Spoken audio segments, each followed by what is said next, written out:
You may have heard that people are being detained at their USCIS interviews in cooperation with ICE. And I wanted to draw your attention to this Facebook post on USCIS's page from yesterday stating that they facilitated the arrest of over 10 illegal aliens at their Miami office.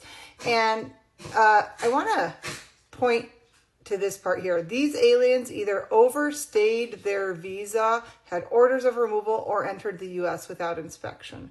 And this part is the concerning part. So sure, people might have overstayed their visa, but if they're at USCIS for example, an interview, it is likely because they're doing the adjustment of status process. So for example, this means somebody who entered with a student visa or a tourist visa and later overstayed because they perhaps married a U.S. citizen and then wanted to file for adjustment of status, they would be targeted in this ICE enforcement action and detained.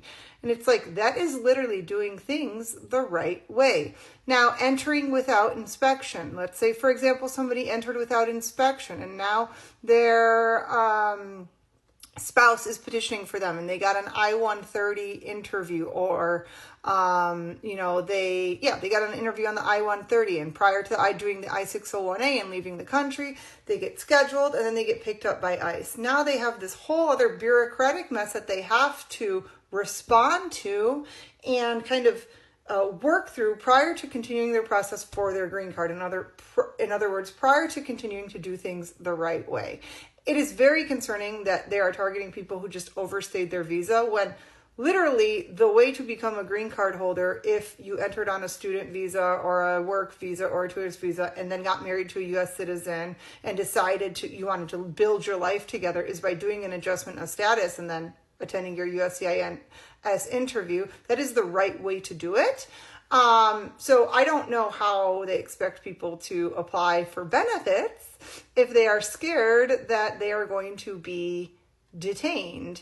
And I don't know how they expect people to do things the right way if in their process of doing things the right way, they are going to be detained. So this is illogical. Sure, you had a criminal history or even the order of removal, I can somewhat understand, but that is still questionable because many people are trying to resolve the order of removal after they get, for example, the I-130 approved. But the people just targeting randomly people at interviews who entered without inspection or who overstayed their visa is super contrarian because it just doesn't follow that they want people to do things the right way, right?